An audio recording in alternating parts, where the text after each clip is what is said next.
বাংলাদেশের সীমান্ত ঘেঁষে রাজ্যের মুখ্যমন্ত্রী হতে যাওয়া এই শুভেন্দু অধিকারী বাংলাদেশ নিয়ে 2024 সালের 5 আগস্টের পর হাসিনাকে সমর্থন জানিয়ে কি বলেছিলেন দর্শকদের তা একটু মনে করিয়ে দিতে চাই। বাংলাদেশের সঙ্গে যুদ্ধ ভারতের কাছে তো কয়েকদিনের ব্যাপার নয়, কয়েক মিনিটেই ফয়সলা হয়ে যাবে। বাংলাদেশের সাথে ভারতের যুদ্ধ নিয়েও মন্তব্য করেন তিনি। বলেন বাংলাদেশের বিরুদ্ধে কয়েক দিন নয়, কয়েক মিনিটের ব্যাপার। কি হয়েছে? মিনিস্টার ফ্রিজ কিনে হাম্বা জিতেছে। মিনিস্টার ফ্রিজ কিনুন, হাম্বা জিতুন। আরো আছে আকর্ষণীয় উপহার।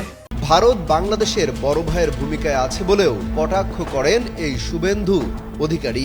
আমরা বড় ভাই হিসেবে চিমটি কাটছে, আঁচড় কাটছে, সহ্য করছি, তো বেড়া আমরা দেবই।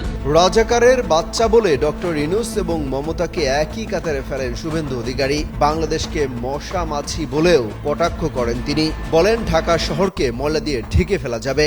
এই রাজাকারের বাচ্চা, হেফাজতের বাচ্চা, যাহাই ইউনূস তাহাই মমতা।